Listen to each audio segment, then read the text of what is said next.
You breathe in, but you do not breathe out.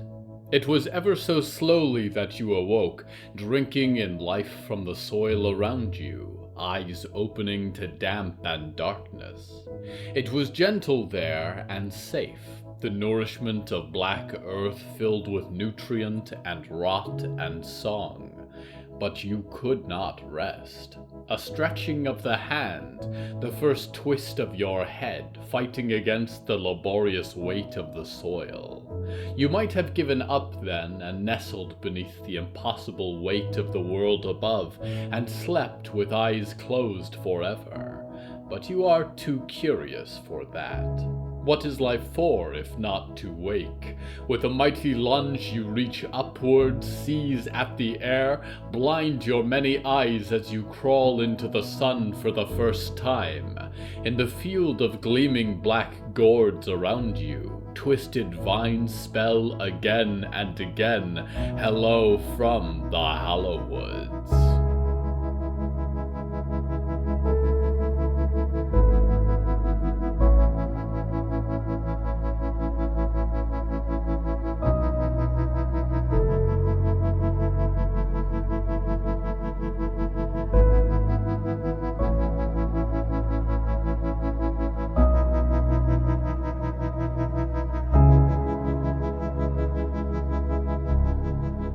Right now, I lurk inside of a large pumpkin. Like most of us, it has been carved with a face.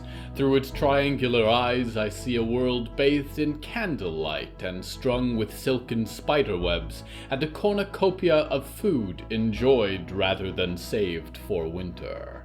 The theme of tonight's episode is harvests.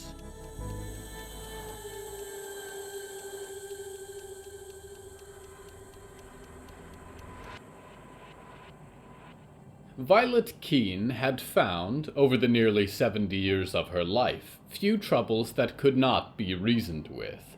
Self-proclaimed warlords and baron masters could be swayed with a kind word or a slice of orange cake. Rival communities could become useful trading partners or be pressured into a ceasefire. Even towering monsters who would happily bite a scout in half could be coaxed with children's books and a calm speaking tone. It was numbers she had trouble with, the unfeeling, unchanging facts that were not so easily remedied. Byrne excelled with those hard truths, and she suspected it was why they were so effective in tandem. And so Violet tried not to let panic rise in her fragile rib cage as she counted the food stores for the third time. The canning and jarring had been on in full force, and the gardens infused with fresh soil yielded more than they might have expected for the lateness of the season, but try as she might, she could not get two facts to agree with each other. That winter was fast approaching, and that they had far less food in reserve than the previous year, despite the rapid growth of their community. Maybe Byrne can make sense of it, she thought. Come up with a ration plan where we'd still be able to— "How do I look?" said a voice beside her, and she looked up from the storehouse shelves to find Clementine standing in the door. It was surprising how much a change of hair or fashion could set a person apart. Although the girl had more than a passing resemblance to Riot, her new mullet and scout post jacket made it easy to tell them apart. Even were it not for the outward appearance, Violet still found them distinct. Clementine was quieter than Riot at large, seemed to externalize her thoughts about the world a little less, always seemed to be secretly evaluating how safe, how welcome she was in a room, and Violet tried to make her welcome whenever possible. "You look just like Valerie's old magazine covers," Violet said, and hoped it was the right connection to make. "The first one's really uncanny." Clem smiled, and Violet breathed a sigh of relief. "You think so?" she said. "I wasn't sure. I had to make up some of it. The chains, for instance, and the spikes. Not that much stuff from their bunker is left, not even pictures, so—" "Well, I remember those magazines well enough. I think you look spot on." Violet smiled, and then pursed her lips. "Have you shown Valerie?" I'll be seeing her later on, Clem said, and hopped down a few steps into the cellar with its floor of packed earth. With everybody. We're going trick-or-treating, but I wanted to make sure it was good. She stood there in the dim light with Violet for a moment, wrapped in a punk rock ensemble and ripped leggings, and Violet almost felt she was looking back through the years to her party days, the early hour gatherings in hidden corners of Montreal's gay village. "What are you doing down here?" Clementine said, glancing around at the shelves of jars and bottles and supply boxes. "Anything I can help carry?" "Yes," Violet sighed and waved a hand. "If you could take up 2 or 3 of the ciders, maybe just 2. I was thinking they'd see use tonight. Keep everybody happy." Clem nodded and hoisted a few large jugs into her arms and paused again near the door. "Is everything okay?" she said. Violet sighed and tried to seem genuine with her smile. Warm, comforting. "Everything is terrific," she said. "Now, go enjoy the night. Say hi to Valerie for me." Clem smiled and darted up the stairs with the cider growlers in hand, and was gone. Violet followed her up a few moments later, using the handrail to help compensate for her leg, which had not been cooperative since the bullet wound. It was going to be all right, she promised herself. Somehow. They'd survived every winter since the end of the world, weathered those first devastating years when their community was just finding its way together. And yet, the seasons had consistently been extreme, and they had come to rely on their farms and gardens more than their old foraging, and they had so many new faces to feed. She breathed in, tried to let the evening breeze clear her head as she stepped into the October twilight. Tomorrow, in the morning, she would raise the supply issue with Byrne, put together a plan. But for now, there was a celebration about to begin. It was part Halloween, part Harvest Festival. Most Scout Post holidays tended to be an excuse for folks to celebrate whatever they pleased for the time of the year. Tonight, candles in great weeping clusters gave off light in the great courtyard, and carved pumpkins and waxy gourds leered from banquet tables and porch steps. Strings of fabric in blacks and oranges streamed from the lookout towers, and remnants of massive silk cobwebs from the last Spider Day were stuck here and there. The celebration had taken on a different meaning, she thought, than last year. The October prior it had been a kind of warning, a caution against the spooks and ghouls and ravenous things that lurked in the forest beyond, the dead that slept lightly, the flash of red and haunting cello in the forest. This year it was a welcome party, she felt, for the strangest neighbors that now lived in their midst.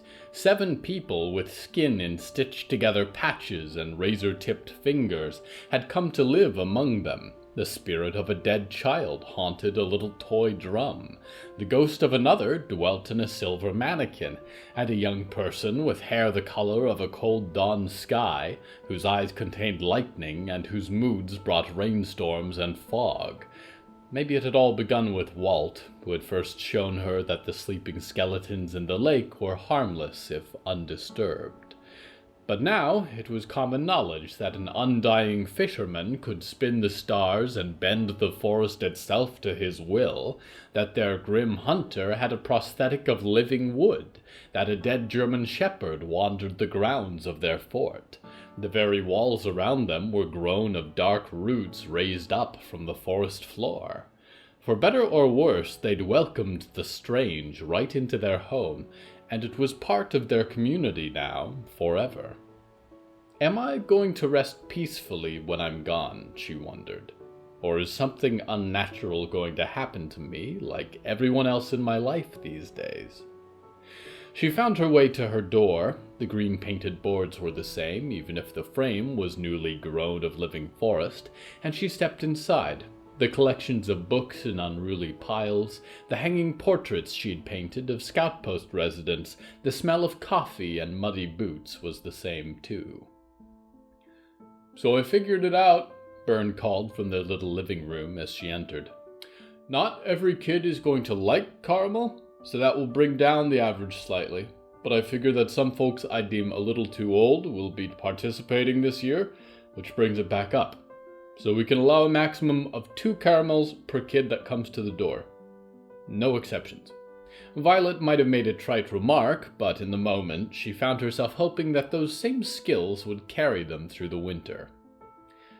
"Well, I'm glad you've got that sorted," Violet said, and ambled around the corner to find her wife standing in shorts and a button-up. "Where's your costume?" "This is my costume," Byrne said, and looked up to her and adjusted her bucket hat. "I thought we were going as bear and hiker," said Violet, "to match."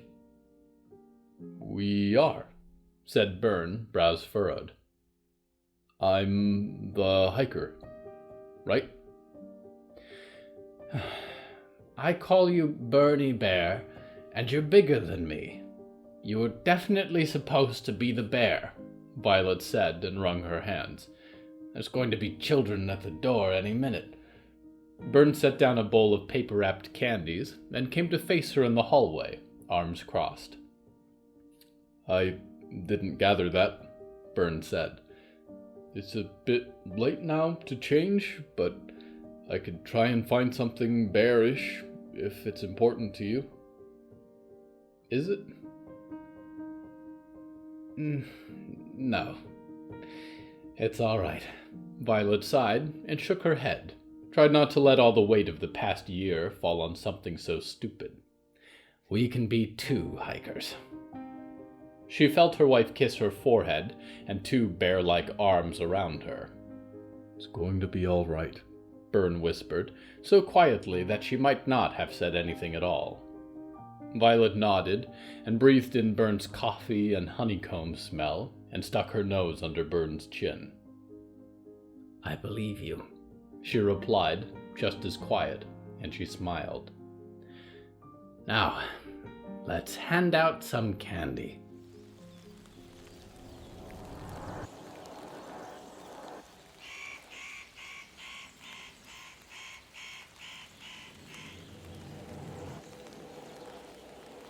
Autumn has arrived in the Hallowoods, dreamers, while we have been absent. The trees that still bear leaves have turned from blackish green to blackish reds and oranges, and the wind peels their foliage away to reveal gnarled fingers of wood clawing at the sky. The pines are unchanged. They are ever green, ever dark, ever listening. They have only dropped their pine cones to celebrate the season. It is the time of harvests, and gathering all that the summer has brought in preparation for the cold to come. And although your planet has grown warmer overall, the winters remain temperamental, as curious and difficult to track as the new topography itself. The gardens are empty and brown, the evenings grow earlier and the nights colder. And for the residents of Scout Post 2, anticipation comes in 2 varieties. Those who plan to leave on a northbound journey before the first frost, and those who intend to stay at home and weather it themselves. We go now to one who avoids the horizon.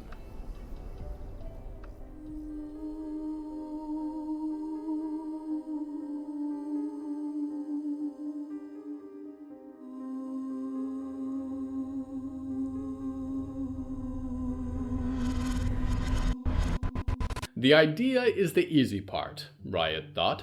Inspiration strikes bright and often, like lightning when Olivier is upset. It's the doing that's difficult. In her case, deciding to go as a knight for Halloween, because it was an excuse to carry her sword around, and because she liked any movie that had a dragon in it, and because she'd always wanted to see herself in armor.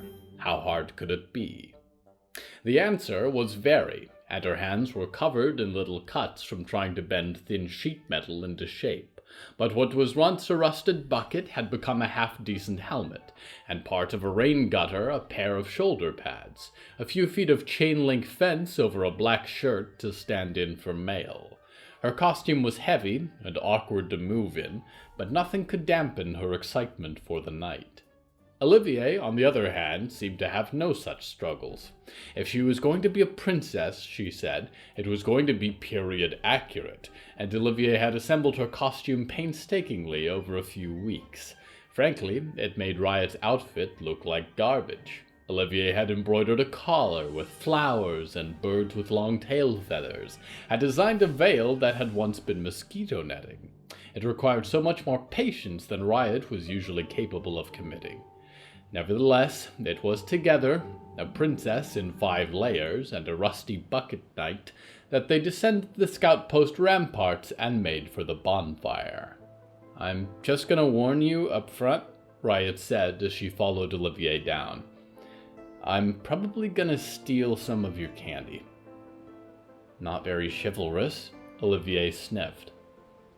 "Sorry, I'm probably going to steal some of your candy, my lady," Riot said with a mock bow. "Your Highness," Olivier said and flicked a long sleeve. "Your Grace is also appropriate." "Enjoying the royal treatment, are we?" Riot said, and nudged Olivier in the ribs as they reached the fire. "It's nice to get a little respect around here," Olivier returned, with a tiny smile that was one of Riot's favorites. She proffered her arm for Olivier to grab, and made sure to flex her bicep when it was accepted. "Well then, your Grace, allow me to escort you to the ball?" "Lead on, good knight," Olivier said, and might have blushed beneath the veil. Riot led through the crowd, careful not to trip anyone with the sword hanging off her waist. The Scout Post Halloween party was in full swing, and costumes of all kinds peeled around her. Angels and devils, maids and politicians, pets and performers. There was one person on stilts dressed as a wandering night-gaunt, which Riot thought was in excellent taste, and a kid with a red coat like the instrumentalist, which Riot thought was exceptionally terrible. In the midst of a cacophony of characters were 2 she recognized, waiting for them by the bonfire that blazed in the courtyard center. Her newfound sister Clementine was dressed like she was about to go on stage for Stone Maiden, and her dreaming friend Danielle was shrouded in a spiky black costume with lots of red beady eyes. Riot was not immediately sure what it represented. Danielle was testing out forearm crutches for the night, and they were painted to match. "Danielle, what are you supposed to be?" "It's very spooky," Riot said as they joined up with the group. "You like it? I'm what you would call a nightmare personality," Danielle said. It was not funny, and no one laughed. "Are you Sir Lancelot or something?" "Does Sir Lancelot get to make out with the princesses?" Riot said, and jumped as Olivier put a hand on her shoulder pad and gave her a little static shock through the metal plate.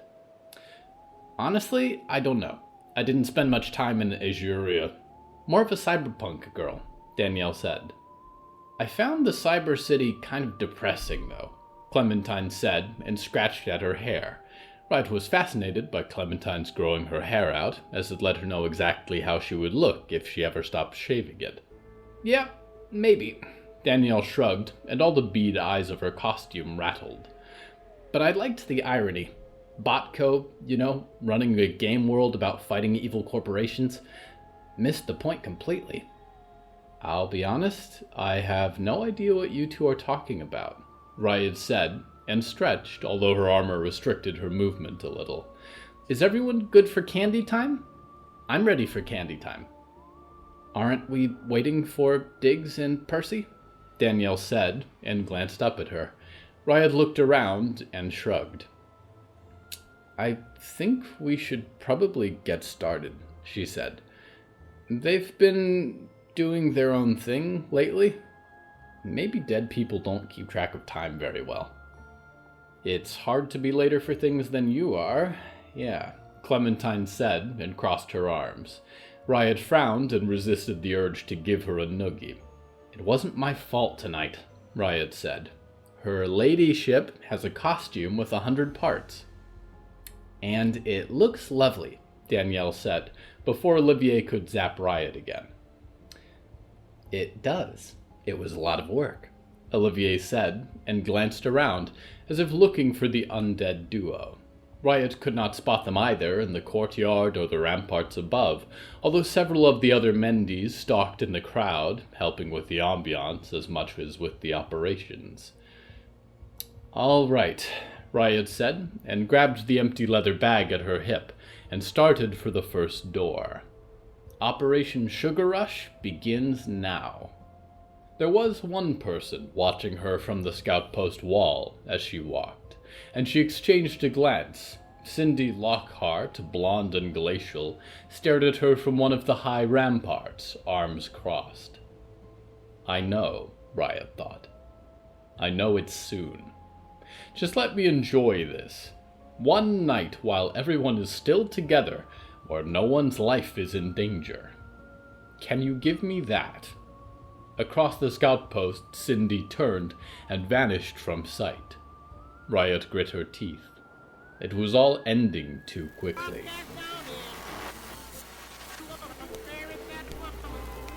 Welcome back to Marketing with Lady Ethel Mallory, and greetings from the Botulus Corporation.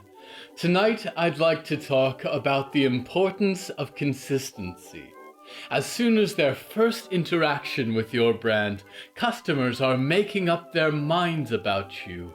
Whether your color, your values, your value proposition are a match for their personality and lifestyle. And when you win their business, you have also won their heart. That kind of love for a brand is not to be taken lightly. You should by no means change things willy-nilly after that. Alter your branding, your message, your mission, and you risk losing their faith. Brand loyalty is like marriage. Change too much and you might find yourself in the midst of a messy divorce. For instance, if you'd had one consistent spokesperson, the face of your company for 30 years, people would grow attached to her. Come to see her as important, reliable, always there. A comfort even in the company's darkest days. And so to throw her out, shove her away into the wilderness with only a suitcase and the portable Dreamcaster she stole, it would be a huge mistake. A brand-destroying mistake. And I promise you, Oswald, it will be.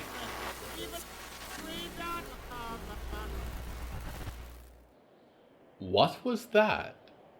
It was like a sound that once annoyed me to hear. Yes, it used to blast across every dreaming mind in America like 4th of July fireworks. Loud, inescapable, insensitive.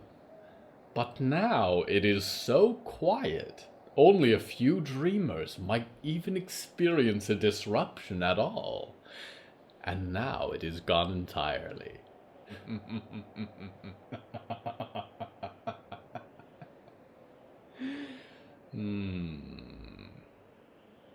We return now to Riot Maidstone.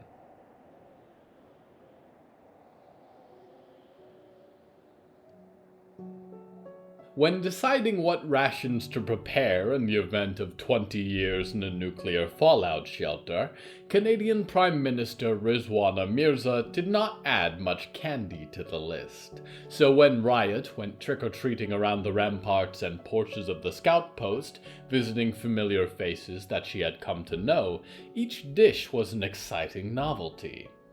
On the first story, Zelda Duckworth gave out individually wrapped Christmas peppermints. Riot had taken a few shifts over the fall, keeping her company. It was hard for her to believe sometimes that this wry old woman, with her bird-like face and frizzy hair, presently dressed like a duck, had once fired a shotgun into the back of the dread instrumentalist and brought his reign of malice to an end. It was also unclear where she had acquired her candy, but Riot scooped a few into her satchel with the acceptance that they were probably 20 years old, and potentially a little less potent than they used to be. which was not true of Zelda. Her son Jonah, who had become sort of a resident pariah or prophet, depending on who you asked, waved from inside. The one named Hector did not wear a costume, but nodded in her direction without saying anything. Violet and Burns' costumes were not truly that different from what they always wore, as if about to start a walking tour. Nevertheless, Violet had made caramels and wrapped them in wax paper, and Burns slipped her a few coins of dark licorice from a supply that by now had to be running low. They lingered there for a few moments, chatting. Clementine seemed to be closer to the old couple than Riot was, as though she'd sought out a different family to give Riot space. Or maybe it wasn't about Riot at all. Maybe Clem just needed space from the other Maidstones, to avoid becoming too much like either. Riot tried not to let it trouble her, especially when things with Clem were finally smoothing out a little. Buck Silver was someone that Riot was still getting to know. He reminded her of herself a little, when she had first arrived at the scout post and still felt like a tremendous burden rather than a family member. She tried to give him the impression, on the off occasions that they spoke, that he would still be welcome even if he wasn't trying so hard to earn scout post badges and fit in. But he gardened and worked long hours helping the prep cooks in the kitchens and seemed happy enough to be here, so she didn't worry too much. Each in their own time. He gave out little paper bags of caramel popcorn and was dressed like some kind of Bible character. All those robes looked the same. Marco and Brooklyn, Riot had not taken much of a liking to. It was possibly that the two had collectively helped Lady Ethel kidnap her mom, ruin her life, and spy on her for months. Riot was prepared to accept that people could change and do better when surrounded by better circumstances, and sure, the duo had left Botco of their own accord. A fresh start. Unfortunately for everyone involved, their new life involved a lot of public displays of affection, and Marco's lovey-dovey way of talking to Brooklyn, and the little hand squeezes as if they were enacting some pioneer fantasy together, made Riot want to vomit every time she saw them. Maybe that was how people saw her and Olivier, but it was different when other people did it. But she didn't detest them enough to turn down good candy, so she smiled and nodded and accepted a handful of candied orange peel. Maybe Marco reminded her of how head over heels she had been for Clara once, and Brooklyn was also bookish and beautiful and thoughtful in the same way that Clara was.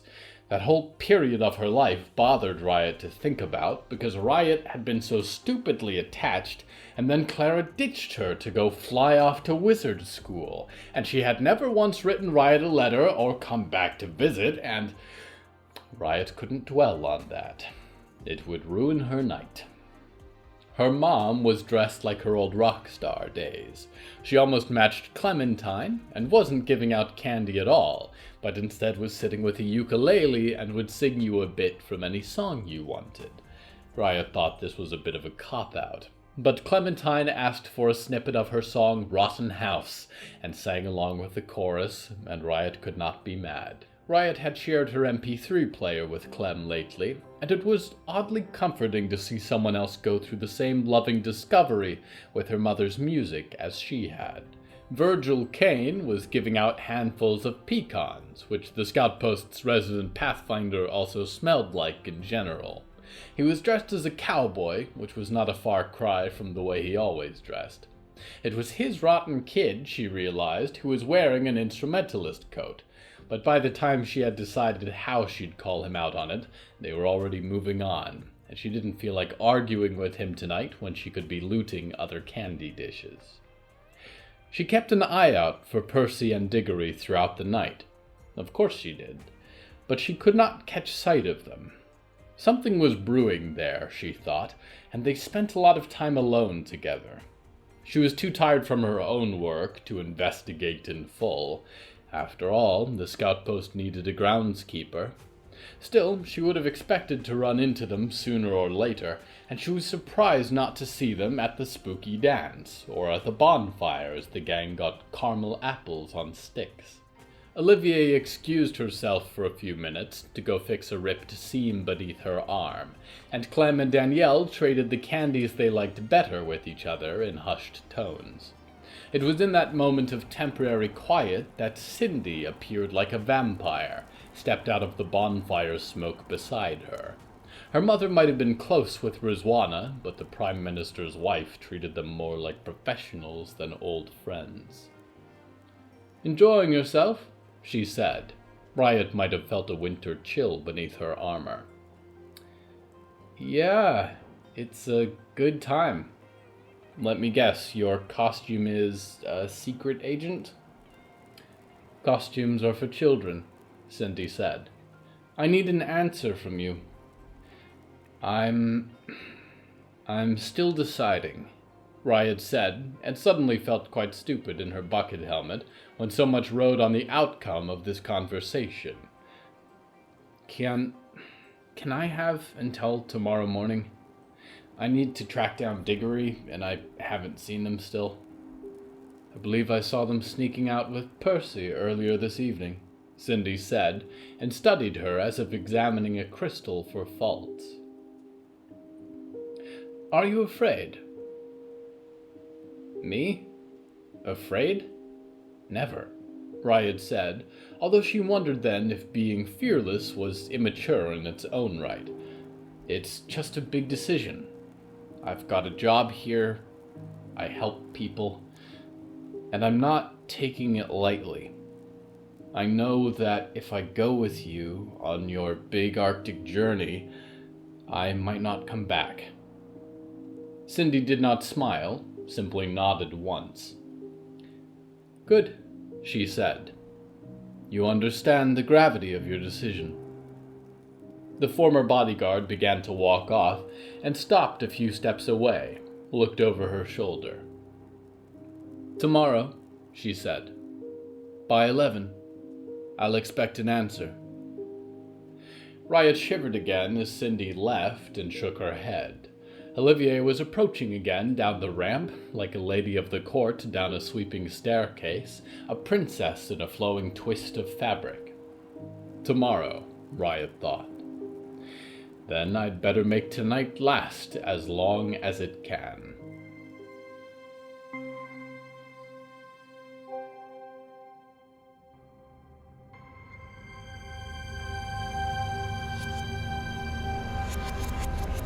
Does it ever bother you, dreamer, the mystery of your own existence? Surely there are many among you that wonder what your place in the universe really is, why you are here, how you came to exist, what grand scheme and profound answers must underscore your brief experience of living. If the answers were disappointing, would you still want to know? If the answers were magnificent, would it break your spirit even so to have a definite purpose, a rote beginning and a predestined end? Or is it from the ability to choose the purpose of your life that you derive your zeal for it, that your meager years are a canvas upon which you paint whatever strikes you as a good use of color? I could tell you, dreamer, where your kind originated and why, what place you are meant to serve in this grand cosmos, how important, or lack thereof, you are in the hierarchy of heavens. But I think some things become more important than they were expected to be. I think sometimes it is best not to know the answers. We find beauty in the wondering. We go now to one who knows very little.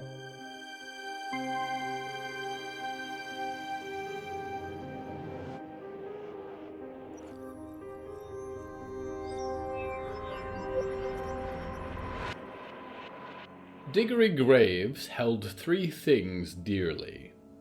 The first was their jacket. It was black leather stitched and repaired by many hands, with long metal spikes on the shoulders. The most important part of it was not in the pockets, which contained a few rocks and a watch with no band and a walkie-talkie, but the name tag, because it told them that their name was Diggory Graves, and they believed it. The second was the direction.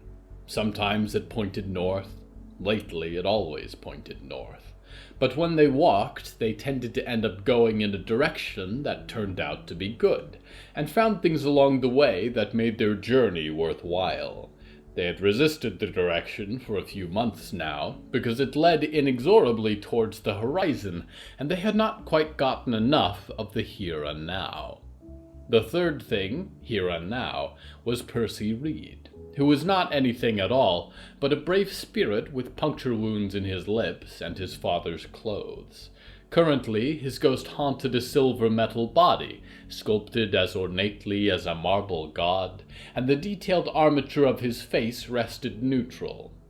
It was Percy that they held on to, an arm around the boy's silver shoulders, as they sat together in the bounds of a pine tree overlooking the scout post and the forest beyond. "We should return," Diggory whispered at length. "The moon has arrived, and they will be trick-or-treating soon."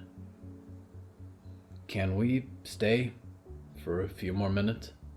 Percy said. His metal face did not shift in expression, but it gleamed in the moonlight. Diggory was quiet for a moment. "Have you ever been trick-or-treating?" "Trick or treating," Percy mused. "And no, I haven't. It really wasn't allowed in the Reed household. Instead, we did Harvest Fest at church, which was not quite the same. It's funny.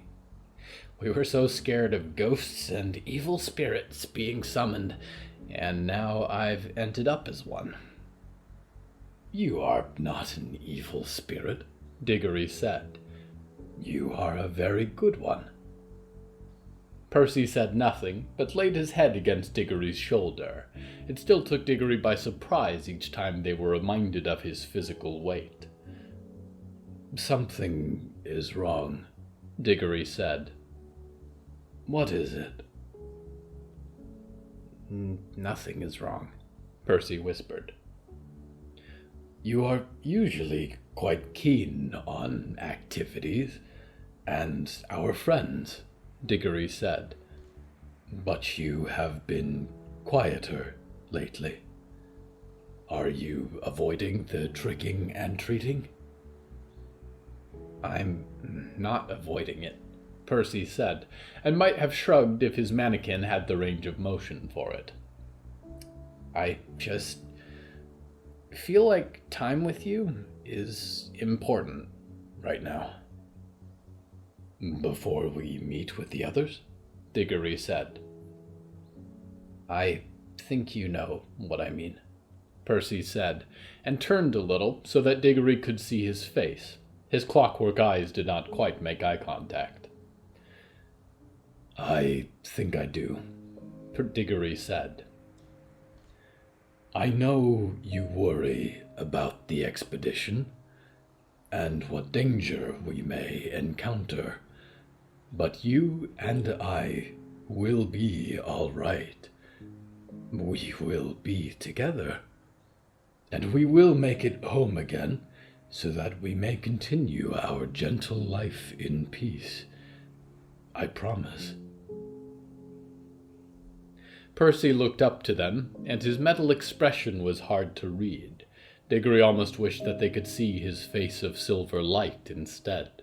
But he put a hand on Diggory's cheek and kissed their forehead.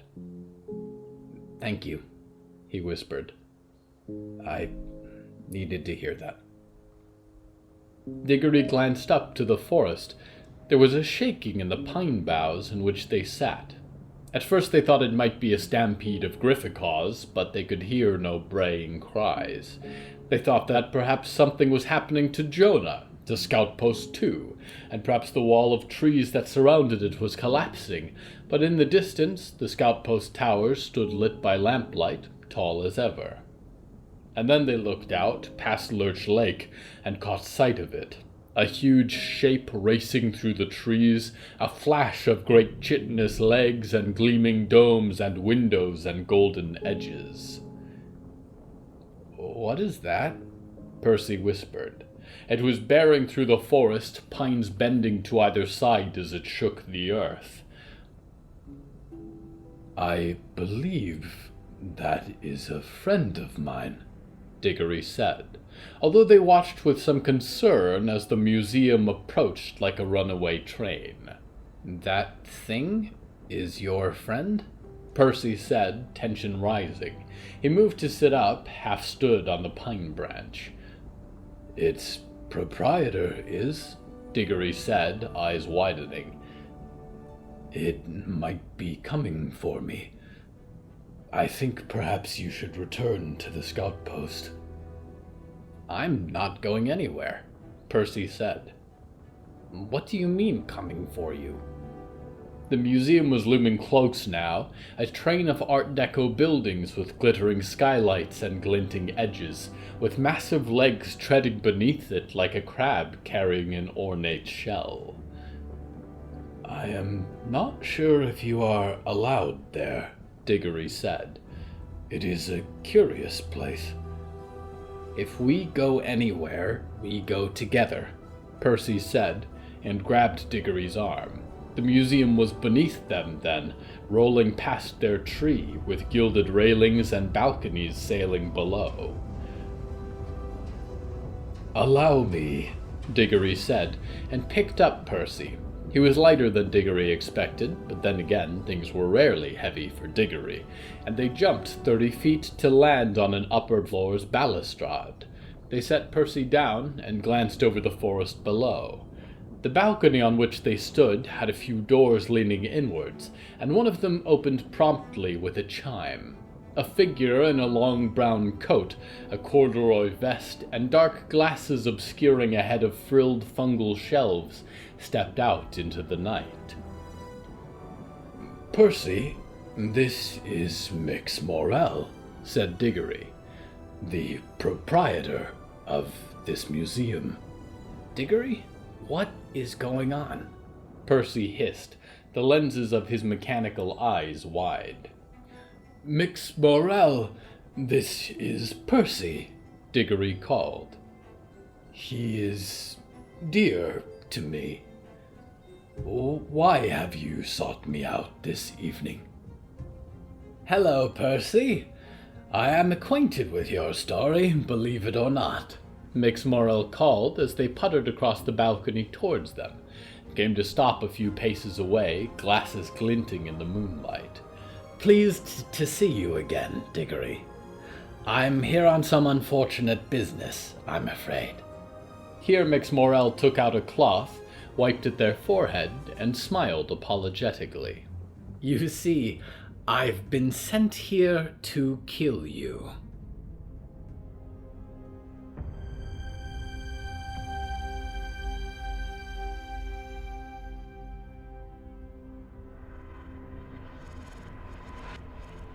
Harvests. Good things come to those who wait, but also the early bird gets the worm, so it seems your adages are undecided as to whom good things go, those who hasten and leap on each new writhing opportunity, or those who make the most of the journey.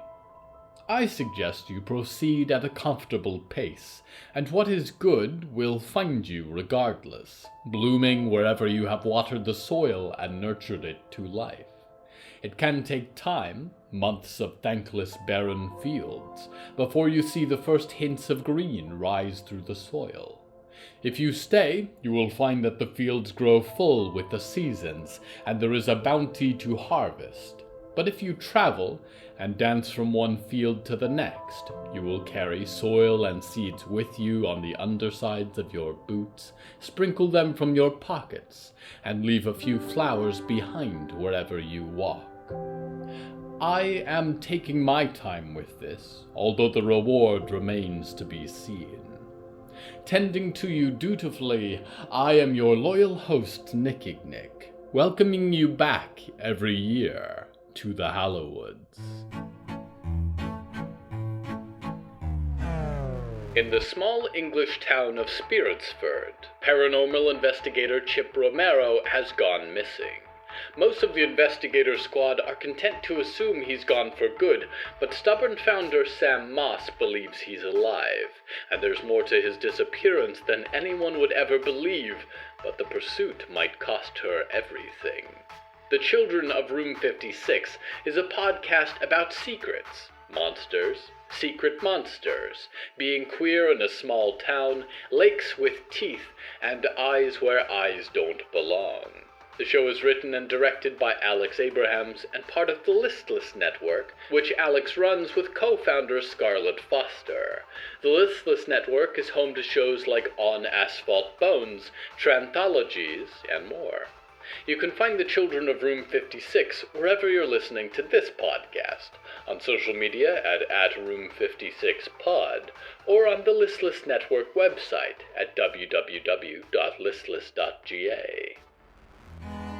Hello from the Hallowoods is written and produced by William A. Wellman. Hello, that's me. If you enjoyed this show, please don't forget to follow it and share it with a friend. The bonus story that goes with this episode is called New Digs, and is available on the show's Patreon at patreon.com/Hallowoods. Because we operate without ads or sponsors, our supporters are all that keeps the show going. Plus, supporters get weekly bonus stories, behind-the-scenes content, exclusive merch, and more. They are even funding spin-off projects like the 100 Eyes in the Dark, a tie-in novel. Merchandise and episode transcripts are available at hellofromthehallowoods.com. You can even find us on social media at @thehallowoods.